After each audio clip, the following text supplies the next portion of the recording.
Fala pessoal, tudo bem com vocês? No vídeo de hoje vocês vão ver uma verdadeira bomba direto dos Estados Unidos.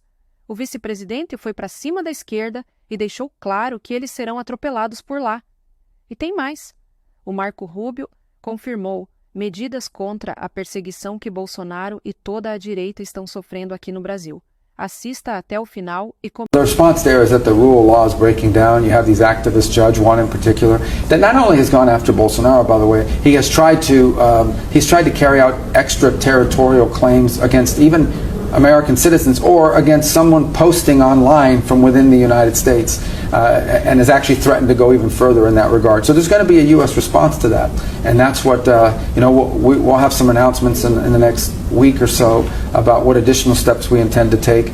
But it's not, the trial is but one more chapter of a growing sort of judicial oppression campaign that has tried to reach American companies and even people operating out of the United States. Shortly after Usha and I left Charlie's family and Charlie's remains in Arizona, I read a story in The Nation magazine about my dear friend Charlie Kirk. Now, The Nation isn't a fringe blog. It's a well-funded, well-respected magazine whose publishing history goes back to the American Civil War. George Soros's Open Society Foundation funds this magazine, as does the Ford Foundation and many other wealthy titans of the American progressive movement. The writer accuses Charlie of saying, and I quote, "Black women do not have brain processing power to be taken seriously. But if you go and watch the clip, the very clip she links to, you realize he never said anything like that. He never uttered those words. He made an argument against affirmative action as a policy. He criticized a specific Supreme Court justice as an individual. He never said anything about black women as a group. He made an argument for judging people of all races and backgrounds by their own individual merits." The very evidence she provides, this hack of a writer, shows that she lied about a dead man, and yet she wrote it. An esteemed magazine published it. It made it through the editors, and of course, liberal billionaires rewarded that attack. Now, of course, even if Charlie had uttered those words, it wouldn't mean that he deserved his fate, but consider the level of propaganda at work. Charlie was gunned down in broad daylight, and well-funded institutions of the left lied about what he said so as to justify his murder. This is soulless and evil. But I was struck not just by the dishonesty of this smear, but by the glee over a young husband's and young father's death. Quote, she says, "He was an unrepentant racist, transphobe, homophobe, and misogynist." The Nation wrote, who often wrapped his bigotry in Bible verses because there was no other way to pretend that it was morally correct. He had children, as do many vile people. That's what they said. He had children, as do many vile people. Now, hours before this smear was published, my wife and I had the honor of escorting Charlie's body back to his home in Arizona. We took his wife, Erica, we love you, his parents, his sister, and a few of his best friends with us. And as they offloaded Charlie's casket from Air Force Two, I worried that Erica would collapse with grief. Now, I am a very lucky husband to a very wonderful wife, but I have never been prouder of my wife than that moment as she held Erica in Erica's very darkest hour. And I thought of Erica as I read that disgusting attack on Charlie. He had children, as do many vile people. That's what they said about him. I said the Lord's Prayer. Our Father who art in heaven, hallowed be thy name. Thy kingdom come, thy will be done on earth as it is in heaven. And I asked Usha what Erica had said to her earlier in the day in a private moment, and I asked Erica's permission to share this. My wife told me, she asked me for advice. Erica asked me for advice on how she should tell her children that their father had been murdered. She asked my wife how to tell her beautiful kids that their father and my dear, very dear friend is no longer with us. And as she was doing it, there were people dancing on that father's grave. Now, I have heard many calls in the last few days for unity and for healing in the wake of Charlie's assassination. You have no idea how desperately I want that, how gratified I was when Democratic friends and even former Senate colleagues reached out to offer their condolences to me. I'm so thankful. And I know there are so many like them all across our great country. I am desperate to wrap my arms around them as we all unite to condemn political violence and the ideas that cause it.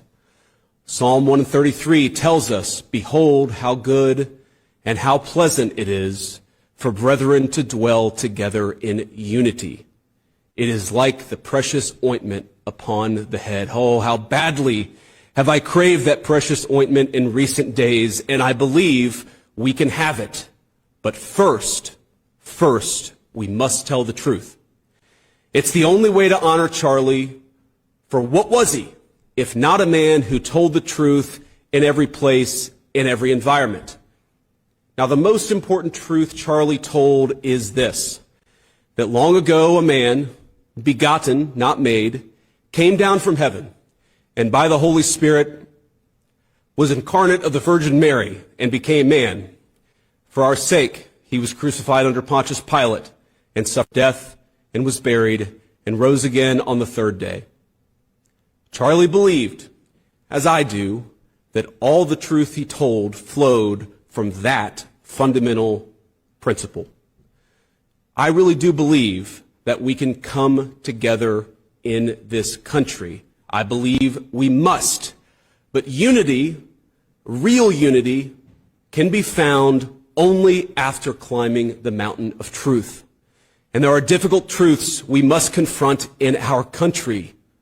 One truth is that 24% of self-described, quote, very liberals believe it is acceptable to be happy about the death of a political opponent, while only 3% of self-described very conservatives agree. 3% is too many, of course.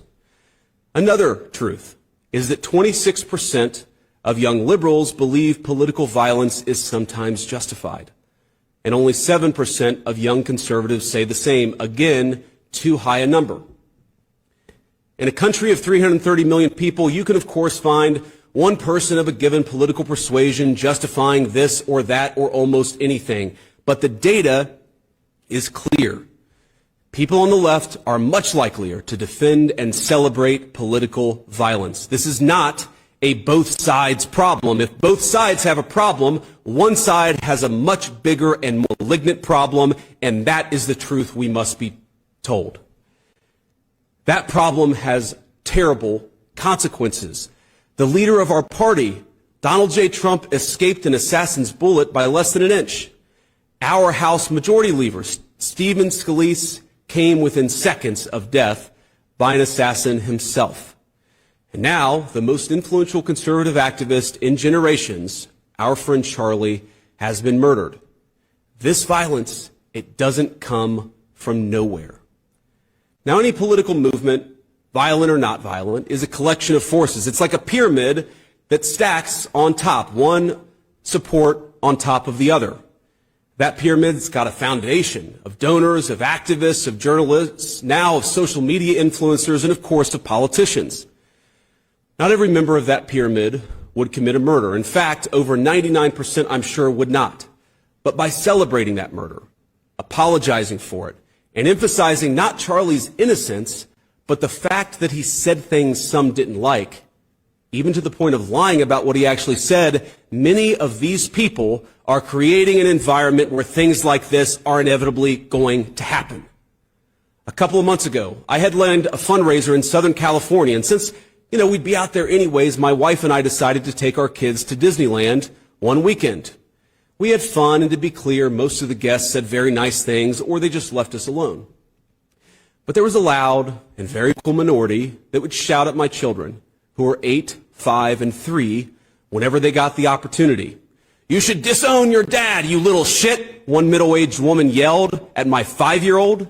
"Tell the Secret Service to protect the Constitution, not your father," screamed another. Are these women violent? Probably not. Are they deranged? Certainly. And while our side of the aisle certainly has its crazies, it is a statistical fact that most of the lunatics in American politics today are proud members of the far left. After Charlie died, one of his friends and one of our senior White House staffers had left-leaning operatives in his neighborhood passing out leaflets telling people what he looked like and where he lived, encouraging neighbors to harass him or, God forbid, to do worse. While he was mourning his dead friend, he and his wife had to worry about the political terrorists drawing a big target on the home he shares with his young children. Are these people violent? I hope not. But are they guilty of encouraging violence? You damn well better believe it. We can thank God that most Democrats don't share these attitudes, and I do, while acknowledging that something has gone very wrong with a lunatic fringe, a minority, but a growing and powerful minority on the far left. There is no unity with people who scream at children over their parents' politics. There is no unity with someone who lies about what Charlie Kirk said in order to excuse his murder. There is no unity with someone who harasses an innocent family the day after the father of that family lost a dear friend. There is no unity with the people who celebrate Charlie Kirk's assassination. And there is no unity with the people who fund these articles, who pay the salaries of these terrorist sympathizers, who argue that Charlie Kirk, a loving husband and father, deserved a shot to the neck because he spoke words with which they disagree. Did you know that the George Soros Open Society Foundation and the Ford Foundation, the groups who funded that disgusting article justifying Charlie's death, do you know they benefit from generous tax treatment?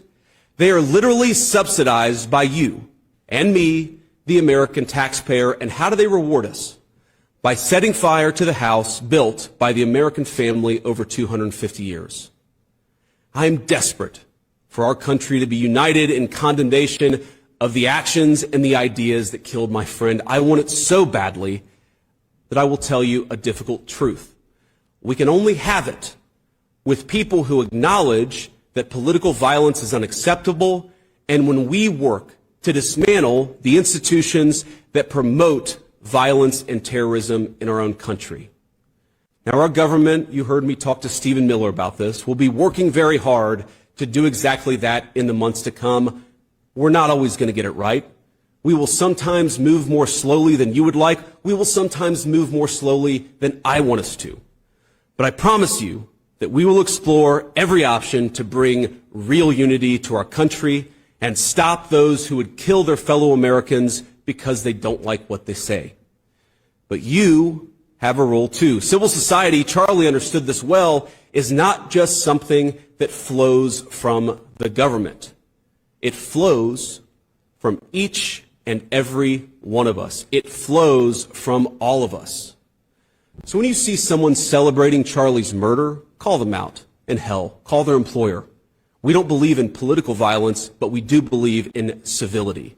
And there is no civility in the celebration of political assassination.